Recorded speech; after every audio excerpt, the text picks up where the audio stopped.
নমস্কাৰ ছাৰ্বিদসকল চৰকাৰী কৰ্মচাৰী আৰু পেঞ্চনাৰসকলৰ কাৰণে এক গুৰুত্বপূৰ্ণ শেহতীয়া খবৰ য'ত চৰকাৰী কৰ্মচাৰী আৰু পেঞ্চনাৰসকলে তেওঁলোকে উপকৃত হ'ব পাৰিব আৰু সেয়েহে এয়া চাওক আপোনালোকে গভৰ্ণমেণ্ট অফ অসমৰ ফাইনেন্স ডিপাৰ্টমেণ্টৰ তৰফৰ পৰা যোৱা 17 জুলাইৰ এক শেহতীয়া খবৰ আৰু এই খবৰৰ ভিত্তিত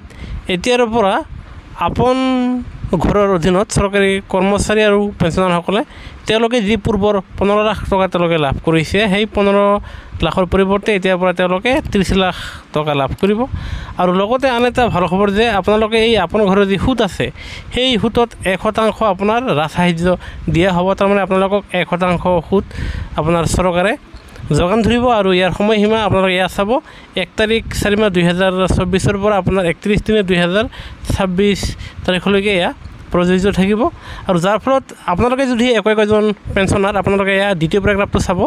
আপোনালোকৰ 70 বছৰ বয়সলৈকে এয়া গণনা কৰা হ'ব আৰু যাৰ ফলত আপোনালোকে 30 লাখ টকালৈকে এয়া ল'ব পাৰিব একচুৱেলি লোন লোৱা বস্তুটো ইমান এটা ভাল নহয় কিয়নো আপোনালোকে সেয়া পিছত পৰিশোধ কৰিব লাগিব সুতে মূলে আৰু কিন্তু যদিহে বহুতো চৰকাৰী কৰ্মচাৰী আৰু পেঞ্চনাৰসকলৰ মনৰ হেঁপাহ থাকে যে আপোনাৰ ঘৰখন বনাব তেনেস্থলত যিহেতু আপোনাৰ যিসকলৰ বেকগ্ৰাউণ্ড ভাল নাথাকে তেওঁলোকে আপোনাৰ দৰমহা পাতি আপোনাৰ জমা কৰিব নোৱাৰে তেনেস্থলত আপোনালোকে এয়া 30 লাখ টকালৈকে সম্পূৰ্ণ লৈ আপোনালোকৰ সপোনৰ ঘৰখন পুৰাব পাৰিব সেয়েহে গুৰুত্বপূৰ্ণ ভিডিঅ'টো নিশ্চিত লাইক দিব আনহাতে কৰ্মচাৰী আৰু পেঞ্চনাৰৰ প্ৰতিটো শেহতীয়া খবৰৰ বাবে আমাৰ চেনেলটো ছাবস্ক্ৰাইব কৰিবলৈ নাপাহৰিব ভিডিঅ'টো চোৱাৰ বাবে ধন্যবাদ জয় অসম।